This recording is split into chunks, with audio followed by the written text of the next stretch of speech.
All right. So I just wanted to take a couple minutes to tell you a bit my story. I'm a professor here at the university. My parents were uh, not high school students. They only went to the 7th and 8th grade. My mother worked in a mill with her 4 brothers and sisters to support their family. And my father was an orphan, left the orphanage. Going to college was not something that my family really had on the radar for me or for anyone else. We're a blue-collar family. When I was in high school, my guidance counselor, brought me around to see various tech schools in hopes that maybe I would go to one of those. But truthfully, I remember my junior year, I asked my father if I could take the SATs, and he looked at the form and said, "Why would I give you 15 bucks to take a test that's given in Princeton, New Jersey, when we have a perfectly good high school with plenty of tests up the hill?" So it wasn't much to convince me that I really did need to take my SATs. When I graduated, instead of going to college, I went in the Navy and did a fair amount of growing up in the Navy. But when I got out, this was just near the end of the Vietnam War, I was sitting in a bar drinking because at that time, veterans could collect unemployment for a year after separation from active duty. And so all of my friends who were like me all drank it all up for a year and then went to work in one of the mills in our hometown. The guy said, "Why don't you go to college?" And I said, "Man, no college will overtake me." Well, he said, "There's this college up in the border, a Canadian border in northern Maine, and I bet you they'd take you if you tried." So this was in like early August. I called them. They sent me an application. I filled it out by hand. There was no internet in those days.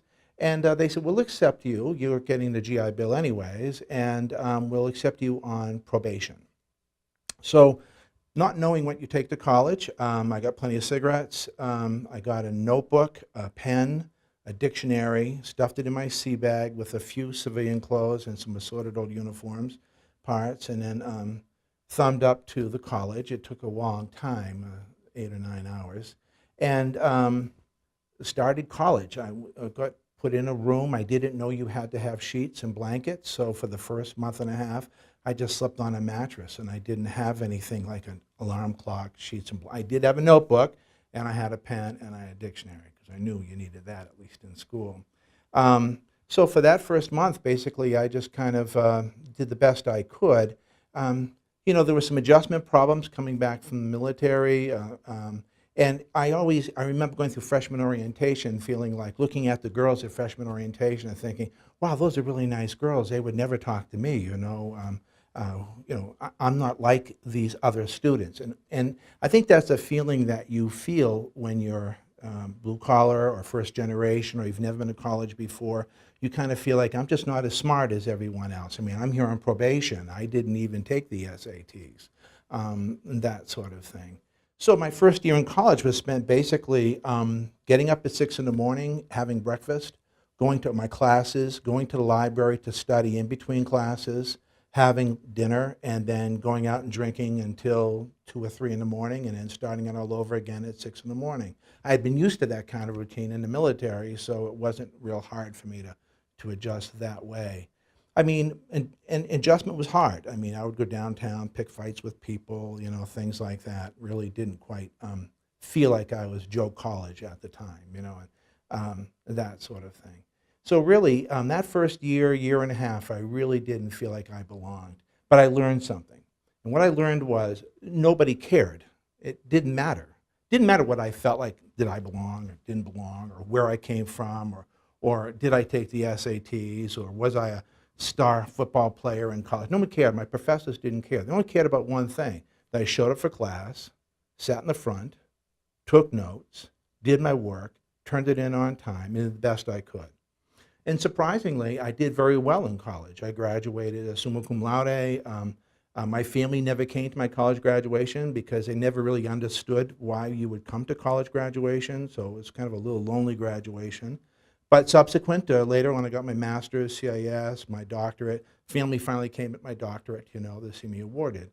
The point I'm trying to make is that I didn't have the best start. And I didn't have any money. My parents had never been to college. I didn't know how you even go to college. I didn't know how you adjust to college.